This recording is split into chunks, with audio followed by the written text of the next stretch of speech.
Dear students, welcome to the virtual classroom of Jafri Academy of Modern Education. I am your teacher of literature. So in today's lecture, we are continuing the last lecture, that is from the diary of a young girl, Annie Frank, class 10th JK Bose. So as you know, जैसे कि आप जानते हैं कि अभी तक कहानी में हमने देखा कि 1942 में उनकी जो दादी अम्मा है उनकी वफ़ात हो जाती है और उसके बाद वो अपनी वो कहती हैं कि उस डायरी के ज़रिए कि वो अपनी दादी अम्मा को बहुत ज़्यादा मिस करती है.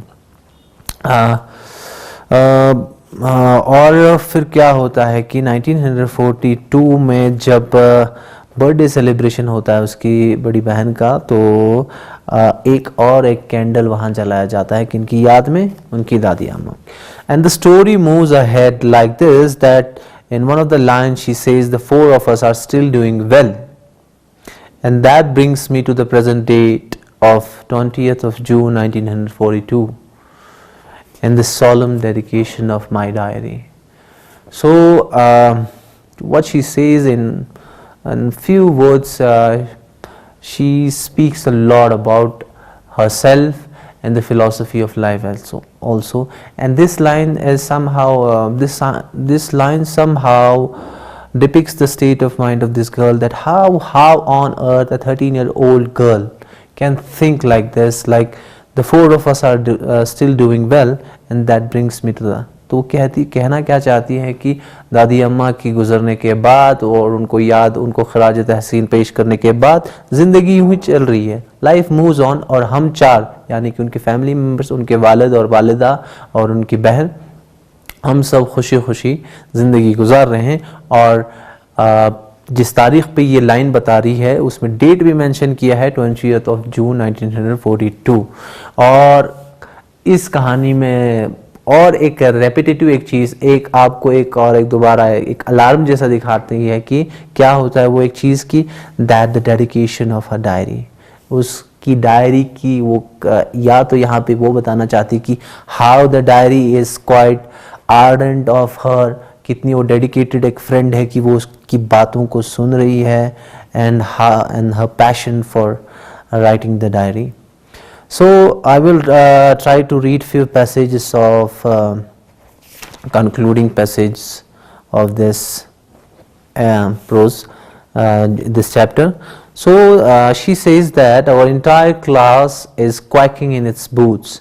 The reason, of course, is the forthcoming meeting in which the teachers decide who will move up to the next form and who will be kept back. Half the class is making bets. GN and I laugh ourselves silly at the two boys behind us, CN and Jax, who have staked their entire holiday savings on their bet. From morning to night, it's you're going to pass. No, I amn't. Yes, you are. No, I am not. Even G's pleading glances and my angry outbursts can't claim them down. If you ask me, there are so many dummies that about a quarter of the class should be kept back. But teachers are the most unpredictable creatures of the earth. I'm not so worried about my girlfriends, and myself will make it. The only subject I'm not sure about is maths. Anyways, all we can do is wait. Until then, we keep telling each other not to lose heart. I get along pretty with all my teachers. There are 9 of them, 7 men and 2 women. Mr. Keesing, the all foggy, who teaches maths, was annoyed with me for ages because I talked so much. After several warnings, he assigned me extra homework, an essay on the subject, a chatterbox. A chatterbox, what can you write about that? I'd worry. What about later? I decided. I jotted down the title in my notebook, tucked in my bag, and tried to keep quiet. So abhi tak like she started from herself, then her family, then about the diary, her family, her classrooms, her grandmother, her love for her grandmother, and when her left कितना खला उनके वजह से आ गया, and now the slowly कहानी आती है main मुद्दे पे, जिस पे इस कहानी का इख्तिताम होता है, यानी कि उनके स्कूल में एक ऐसा एक वाक़या होता है क्लासरूम में कि दैट्स सो फनी, उसके अंदर बहुत ह्यूमर है, इसके अंदर बहुत पिक्चराइजेशन है, बहुत ही खूबसूरत काम किया है इन्होंने। और लिटरली शी हैज़ हमें मैं जब क्रिएटिव राइटिंग पढ़ता था अपनी क्लासेस में, तो there was one thing that the professor used to taught us, दैट don't tell, just show it. So you have to write your stories in such a way that the reader should literally view it like a moving image. So this is hopefully inshallah there will be a day you will be a master on your craft, particularly storytelling. So what she says that कि हमारा class बड़ा ही शशो पंच में बड़ा excited होता था, और इतनी छोटी उम्र के बच्चों का जब रिजल्ट होता है तो आप खुद रियलाइज़ कर सकते हैं कि आप अपने रिजल्ट्स के टाइम पे कितने एक्साइटेड होते हैं, कितने नर्वस होते हैं, क्या कितना जॉय होता है। एक बिल्कुल ही एक बड़ा ही एक अजीब व गरीब माहौल होता है। और ये कहती है कि हमारे पूरे क्लास ने बेट्स लगाया है, शर्तें लगाए कि ये कौन पास होगा और कौन फेल होगा। तो बहुत सारे, जैसे कि she talks about Sanne and Jacques who have stacked their entire. तो सीएन और जैक्स इसके क्लास के दो बंदे हैं जिन्होंने अपने पूरी जो कमाई है, जो बच्चों के पास थोड़ा कुछ होता है पॉकेट मनी, वो सारा कुछ उन्होंने किस पे लगाया हो, दाव, कि कौन पास होगा और कौन फेल होगा। सुबह से ये बातें चल रही है, वो अपनी डायरी में ये सारी लिख रही है कि सुबह से ये बातें चल रही है, यू आर गोइंग टू पास, तुम पास हो जाओगे, तुम फेल हो जाओगे। और ये नॉर्मली हमारे स्कूल के कल्चर का भी एक लाइफस्टाइल रहा है कि हमारे बचपन में ये चीज़ें होती रही है कि like whenever we used to get a result, like you will be the first position holder, you will be the second position holder, you will get passed, and so this is somehow you can relate to any condition. So even G's pleading glances and my angry outbursts can't calm them down. If you ask me, there's so many dummies that about a quarter of the class should be kept back, but teachers are the most unpredictable. तो ये कहती है कि जो जी है वो बड़ी नदामत से सब लोगों को शांत रहने की कोशिश कर रही है, और मैं भी बड़ी गुस्से तरीके से अपने क्लासमेट्स को देख रही हूँ। बट फिर भी ये जो शोर का माहौल है, ये एक्साइटमेंट का माहौल है, ये हल्ला गुल्ला का माहौल है, ये थमता हुआ नज़र नहीं आता।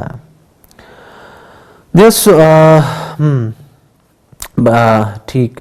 सो मूविंग फर्दर अहेड, तो वो कहती है कि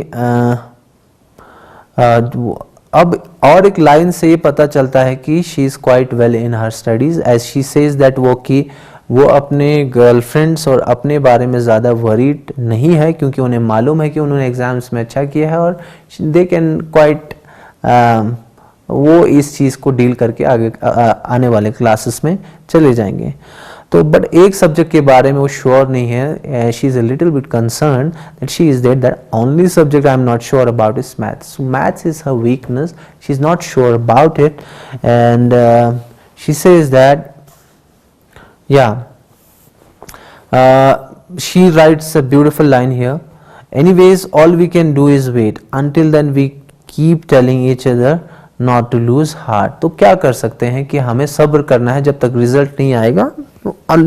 There's only one option left, that is to be patient and just wait. So now she is moving ahead from this examination and all, her classmates and the and the confusion and the excitement से लेके इस कहानी को थोड़ा सा और आगे ले जाती है कि उनका एक एपिसोड हो जाता है एनी फ्रैंक और उसके टीचर के बीच में। तो जो उनके टीचर होते हैं वो एनी फ्रैंक से काफ़ी नाराज़ रहते हैं, क्योंकि Annie used to talk a lot in the classroom and it used to be a source of irritation and nuisance for her class teacher, Mr. Keesing, and she gives यहाँ पे उसको एक नाम भी देते हैं कि वो एक the old foggy, थोड़े ज़्यादा भी मिडल एज के नहीं है, थोड़े बुजुर्ग एज के हैं, and he teaches maths to Annie Frank in her class. और जैसे कि मैंने आपको बताया कि वो इनसे तंग है, और फिर इससे तंग आके उन्होंने क्या किया, होमवर्क दिया एनी फ्रैंक को कि आप एक ऐसे लिख लीजिए चैटर बॉक्स पे। तो वो कहने लगे कि एनी फ्रैंक से कि एनी आप क्या लिख सकती हो एक चैटर बॉक्स पे।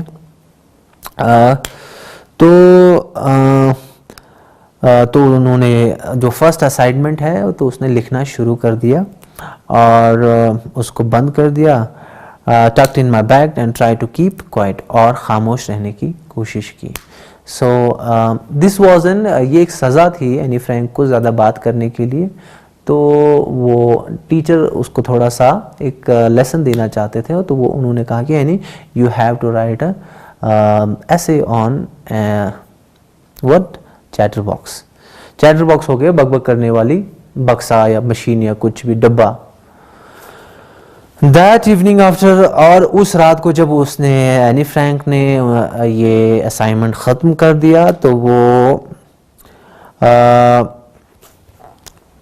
तो उसको जब उसकी ऐसे पे नज़र पड़ी, यानी कि अपना काम वाम ख़त्म होने के बाद उसकी ऐसे पे नज़र पड़ी, I was thinking about the subject while chewing the tip of my fountain pen, anyone could ramble on and leave big spaces between the words, but the trick was to come with the convincing arguments to prove the necessity of talking.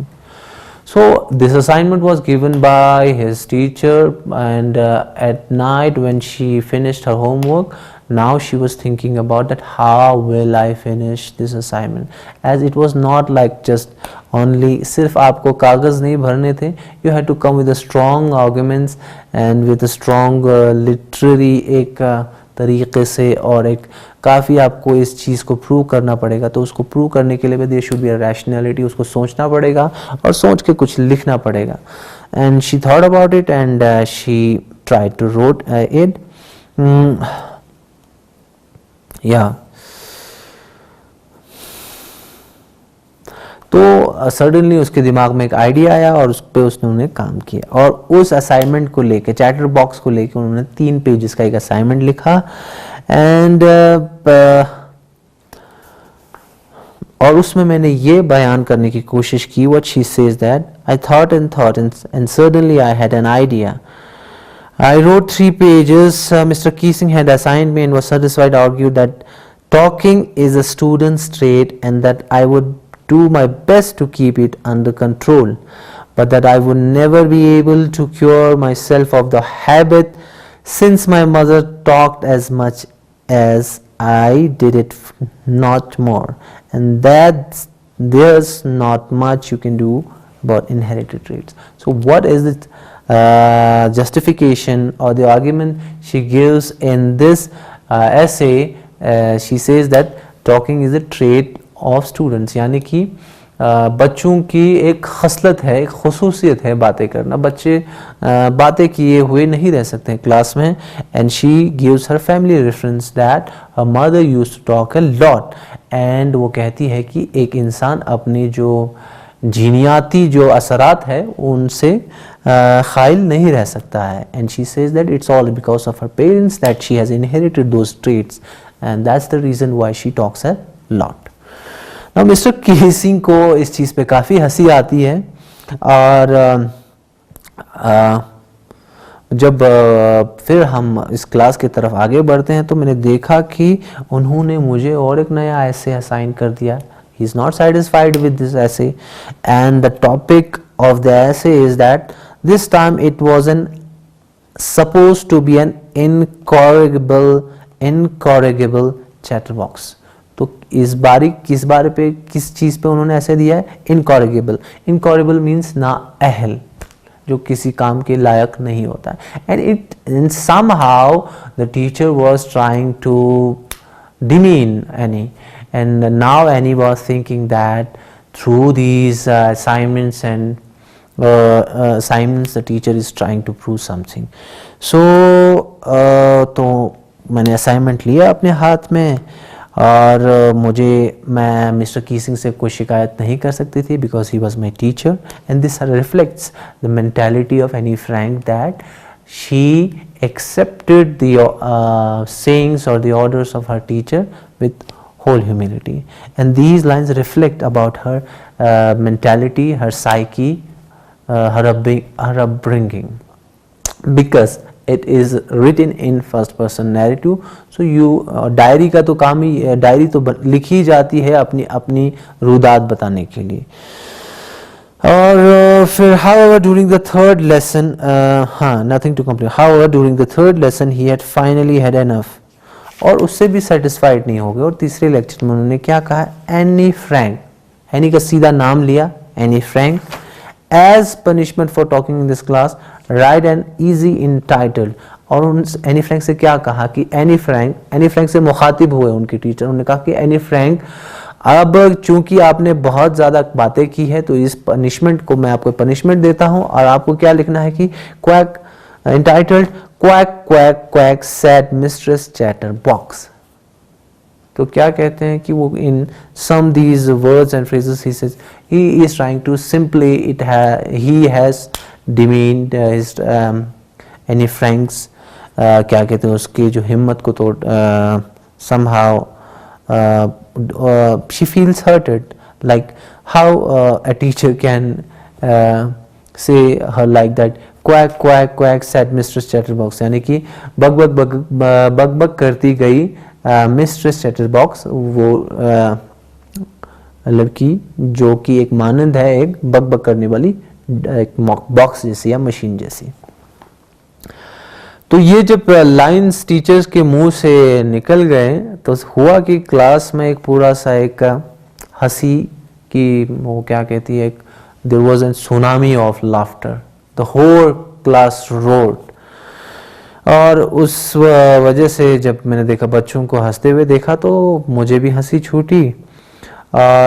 Though I had nearly exhausted my ingenuity on the topic और chatterbox, हालांकि मैंने अपनी जो शख्सियत है या मेरा जो हिम्मत है वो मैं ऑलरेडी खो चुकी थी. repeated attempts of writing this assignment, and somehow still I managed some manage some energy and try to imitate with the class. Like I smiled a bit, I laughed a bit. It was a time to come up with something else, something original. My friends Sani, who's good at poetry, offered to help me write the essay from beginning to end in the verse, and I jumped for joy. Mr. Keesing was trying to play a joke on me with this ridiculous subject, but I'd make sure the joke was on him. So अब final, अब तो भैया हद पार हो गई है. अब Anne Frank कहती है कि अब तो कुछ करना पड़ेगा और इस टाइम बड़ा ही एक लिटरेरी अंदाज में आने की ज़रूरत है और इस तरह से एक काम चलाओ, एक मीडियोकर काम करने की ज़रूरत नहीं है. You have to come with an original idea. I have to come with an original idea, but there should be some sort of poetry in it. हाँ, इसमें एक रिचनेस होनी चाहिए, एक पोएट्री होनी चाहिए. और उसी वजह से मेरी जो फ्रेंड एक है Saini, she was good in poetry, और उसने कहा कि एनी मैं तुम्हारी मदद करती हूँ ये असाइनमेंट लिखने में. तो हमने क्या किया, हम इस पे काम करना शुरू किया. Mister Keesing was trying to play a joke on me with this ridiculous subject. और जाहिर सी बात है कि मिस्टर कीसिंग इस असाइनमेंट से मेरा एक वाहियात तरीके से एक मजाक बनाना चाहते थे. मगर मैंने ये तहिया कर लिया कि ये जो मजाक है मैं उन पे ही वापस फेंक दूंगी, और मैंने ये जो नज़्म है वो कंप्लीट कर दी, ये पोएम या हिंदी में कहें कविता, और ये बहुत खूबसूरत बनी. और इसमें क्या था, इसका लुब्बे लुबाब जो इस पोएम का ये था कि ये एक मदर डक के बारे में थी, बतख, एंड अ फादर स्वैन, और उनके 3 बच्चे थे इस स्वैन और डक के, यानी कि ducklings, 3 baby ducklings that were bitten to death by the father. और इन 3 जो ये बच्चे थे इनको इन्हीं के जो बाप ने नोच के मार डाला. ठीक है, because they quacked too much, क्योंकि ये तीनों बच्चे बहुत ज़्यादा शोर करते थे, ये ज़्यादा चिल्लाते थे और उन्हें उसकी आवाज़ पसंद नहीं थी, उसके वालिद को उसकी आवाज़. तो उसी वालिद ने ही अपने औलाद का कत्ल कर दिया क्योंकि वो ज़्यादा आवाज़ें करता था. So there is a lot of it's a very poetic thing. Luckily Mr. Keesing took the joke the right way, और Mr. Keesing को एहसास हो गया.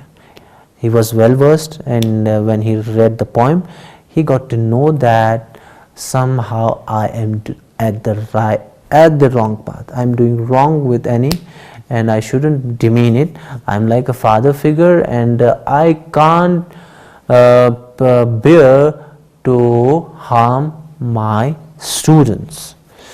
So he read the poem to the class, और मिस्टर कीसिंग ने पूरे class के सामने वो पोएम पढ़ी और अपने कमेंट्स भी जोड़े उस पोएम के बारे में, and to several other classes, और ये पोएम दूसरी क्लासों में भी पढ़ाई उन्होंने. Since then I have been allowed to talk, और इस वाक़े के बाद मुझे बातें करने की इजाज़त दी गई.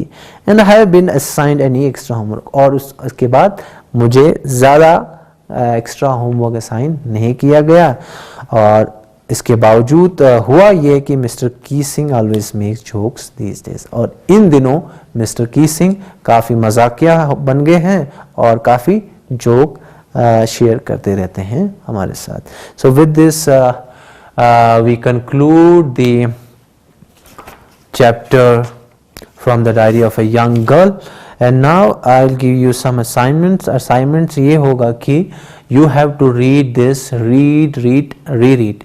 2-3 times आप इस प्रोज को पढ़ेंगे, और आपका भी जो भी फेवरेट पैसेज या पैराग्राफ होगा उसको आप ब्रेक डाउन करेंगे, उसको अच्छी तरह से लिखेंगे अपने नोटबुक पे, उसको ब्रेक डाउन करेंगे, and you will try to get out उसमें से वोकेबलरीज, और अगर कोई पोएटिक थिंग है उसको देख लीजिए, वो कुछ इंटरेस्टिंग फ्रेजेस अगर होंगे उनको आइडेंटिफाई करके उनको समझने की कोशिश करेंगे. I will try to get you the notes through PDFs in near future. And with this I conclude today's lecture. In case you have any confusion regarding the chapter, or you need some study material or all that, we can mitigate on all that, and all the best for your academics. Khuda Hafiz. Assalamu alaikum.